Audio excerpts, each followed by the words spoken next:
my first time in the gallery, and I can say that I'm pretty amazed at the instruments and at the art. You know, it's from both ends I see superb effort. I think the instruments are blowing my mind, and you can hear it, right?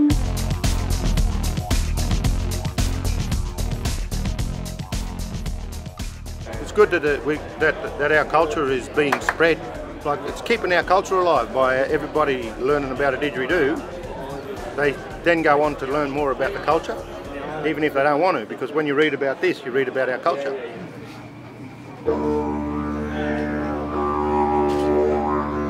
First you'll hear the mother kangaroo jumping.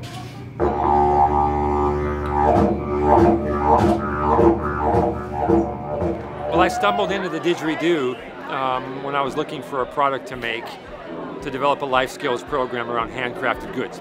I had no interest in the didgeridoo, I didn't really know what it was, but I was looking for something to make, a product. And serendipity had it that I ran into Mark and Barry from L.A.Outback, and it's been a relationship that's been going on ever since. So yeah, it's opened me to a world that I never knew existed.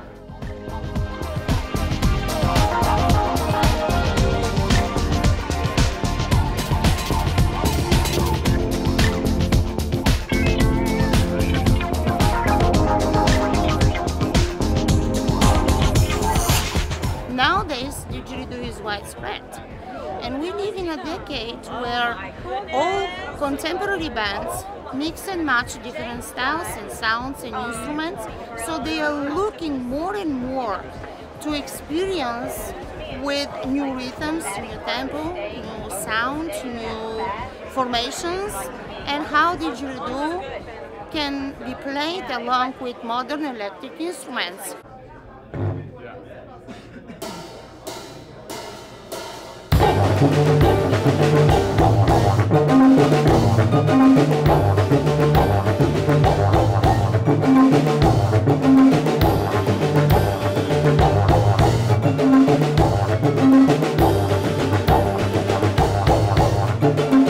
Tonight we are collaborating with L.A.Outback, and as you could see, we've had a great turnout, probably the best one that we've had yet.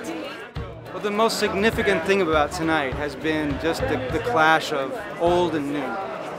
We've got young people and old people and everybody in between. We've got didgeridoos that are old and didgeridoos that are new and everything in between. And here we are at a gallery on Melrose Avenue in Los Angeles with 100 people looking at didgeridoos, hearing an Aboriginal performer play, and that has come from that to this. That's what I love about this the most.